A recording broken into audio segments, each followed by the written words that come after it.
Hello, everyone. Welcome to Talk Ralph English podcast. I'm Ralph, and today we'll learn in very simple English. Hi, everyone. I'm Aria. Let's learn together. Today we are taking a really fun deep dive into how British and American English can be completely different. Yeah, we have this great list from our sources today. It have 25 distinct vocabulary differences between the two dialects. Right. And our mission today is very simple. We want to help you understand these differences so you never feel confused. Exactly. Because, language really shows how people see the world. It's not just a boring list to memorize. Definitely not. I mean, think about it. Have you ever watched a movie from the UK or maybe talked to someone from overseas and suddenly you feel totally lost? Oh, it happens all the time. Just over one simple word. Yeah, like one basic noun can ruin the whole conversation. So we're going to make this your survival guide, and we'll keep the English very simple and easy to understand. Right. So let's start the way most people start their day. You wake up, you get ready, and you leave your home. Right away, we have our first big difference. In America, you live in an apartment. But in the UK, you live in a flat. Yeah, a flat. Now, to an American, flat sounds like a flat tire on a car. Or just a smooth table. Why do they call it a flat?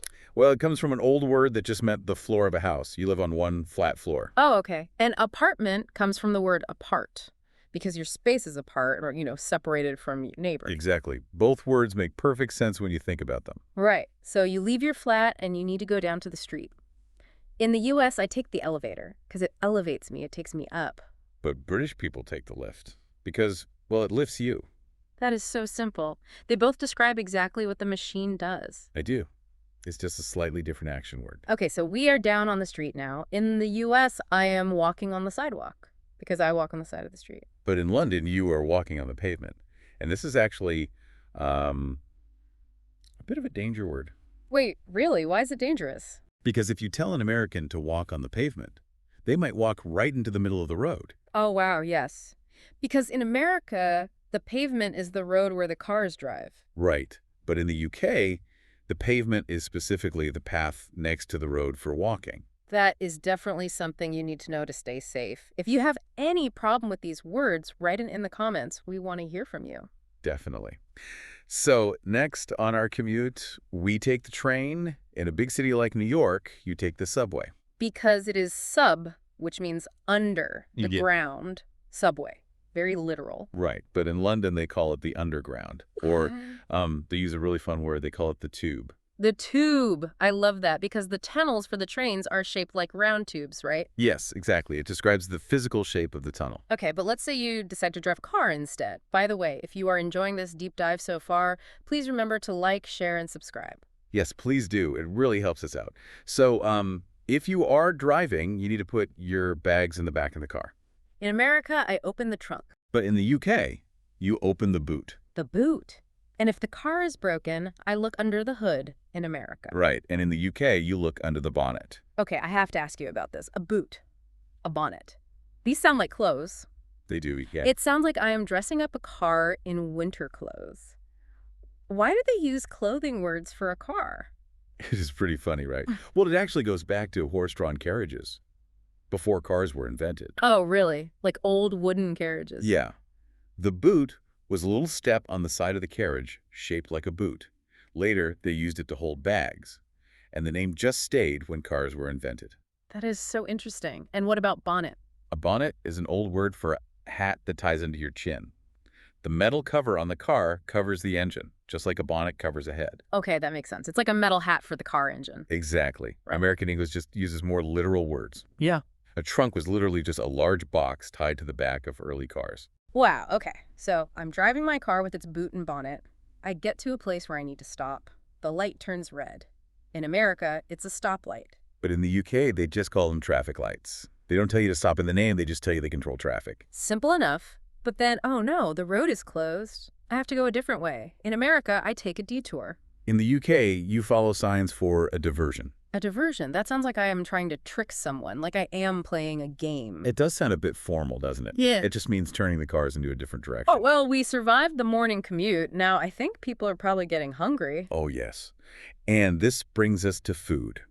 Food is where British and American English get very confusing.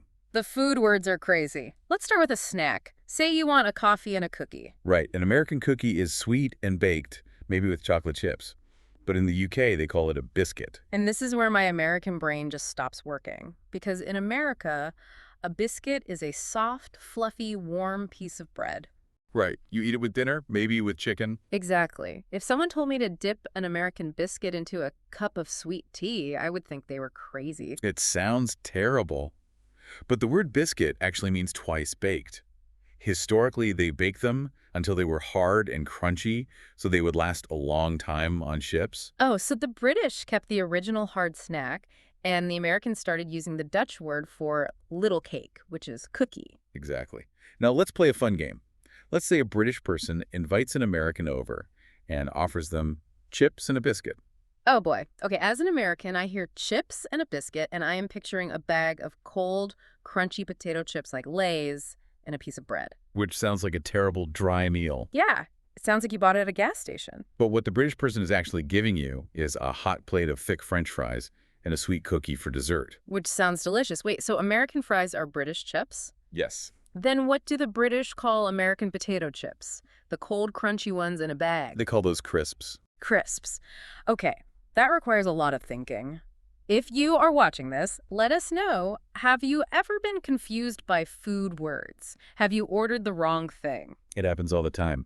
Words that sound the same but mean totally different things are called false friends. False friends, I like that. So let's get dessert. It's hot outside. I want frozen juice on a stick. In America, that's a popsicle. In the UK, it is an ice lolly. Ice lolly is such a happy word. A lollipop made of ice. Popsicle is actually just a brand name that became the normal word in America. Ice lolly is definitely more fun to say. Now, speaking of food, we have to talk about tea. Tea, hot water, leaves, milk. A nice warm drink.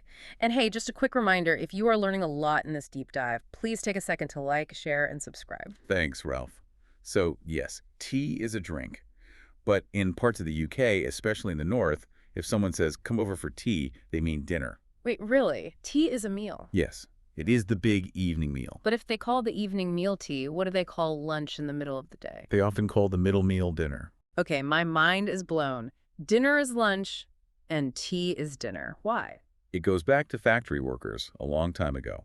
They worked hard, came home late, and had a big hot meal with a pot of tea. They called the meal tea. That is amazing. A single word completely changes the schedule of your whole day. Exactly. Language is tied to history. Okay, let's look at daily life and school words now. When the leaves change color and fall off the trees, Americans call that season fall. Which makes perfect sense. The leaves fall. But the British call it autumn. People always say Americans change the English language too much, but our sources point out something really cool here, right? Yes. The word fall is actually the original British word. British people used to say fall hundreds of years ago. Americans kept the old word, and the British changed it to autumn to sound more fancy in French. So the Americans actually kept the true English word. I love that. Okay, when school is out for the summer, Americans go on summer vacation because they vacate or leave their house. But the British go on summer holidays. And when school starts again, kids put their books in a backpack, a pack for your back. In the UK, they use a rucksack. It comes from Old German words that mean the same thing, backsack. And inside the rucksack, they have books for math class. But in the UK, it's not math, it's maths, with an "es" at the end. Right. Maths. I have to say, saying maths with an "es" is so hard. It feels so clunky. Why do they add the "es"? Well, the full word is mathematics. It ends in an "es." So the British think the short word should also have an "es." I guess that is logical, but it's hard to say. By the way, if you have any problem pronouncing these words, write it in the comments. We can help. So true. Okay, what about sports shoes? In America, they are sneakers. Yeah, because they have soft rubber bottoms, so you can sneak around quietly. In the UK, they are trainers because you use them for athletic training. Very simple. But what about when you get cold? In America, I wear a warm wool sweater. You know, because it can make you sweat. But in the UK, you wear a jumper. A jumper. That sounds like you were going to jump out of an airplane. Or like clothes for a little baby. It doesn't mean jumping, actually. It comes from an old word for a short coat called a jump. Over time, it just became jumper. Good to know. So I have my jumper on, and I am texting my friends on my cell phone. In the UK, that's a mobile phone because you can be mobile or move around while you use it. And if I have some old paper to throw away, In America, I put the trash or garbage into a trash can. In the UK, you put the rubbish into the bin. Rubbish. I like that word. If a movie is bad, saying that movie was rubbish sounds so much better than saying that movie was trash. It really does. Okay, let's talk about public places. If you go into a big office building, the front room with a desk is called the lobby in the US. Right. But in the UK, it is reception, because you were received there. And if there are a lot of people waiting at reception, what are they doing? In America, they are standing in line. But in the UK, they are forming a queue. A queue. Now, our sources say queuing is very, very important in the UK, right? Oh, absolutely. It is a huge part of British culture. It is all about being fair and waiting your turn. If you cut in front of someone in a queue in Britain, people will be very, very angry with you. It is like a serious rule for society. Never jump the queue. Never. Okay, we have 2 words left, and these are the danger words. Yes. Flashing red warning lights. First, a medical word. Let's say a British friend texts you and says, "I feel sick. I have to go to the surgery today." As an American, what do you think? I think they're going to the hospital to get cut open by a doctor. Surgery is a huge deal. I would be so worried. But in the UK, the surgery just means the regular doctor's office. It is the physical room where a doctor works. Wow. So they just have a cold. They aren't having a major operation. That is good to know. But now we have the ultimate danger word, the one from the start of our deep dive. Yes. Office supplies. You are at work, writing with a pencil. You make a mistake. In America, I ask the person next to me, "Excuse me, do you have an eraser?" But in the UK, that little thing at the end of your pencil is called a rubber. A rubber. Okay, listen to me very carefully. If you are in America, never, ever ask your coworker if you can borrow a rubber. Yes. Please explain why, Ralph, in very simple English. In American English, a rubber is a slang word for a condom. Exactly. So if you ask for one at work, You will be in huge trouble. Everyone will look at you, and you might get fired. It is extremely inappropriate. So remember, eraser in the US, rubber in the UK. this really shows why learning these words is so important. It helps you stay out of trouble. Exactly. So we have covered a lot today, from flats and apartments to boots and bonnets.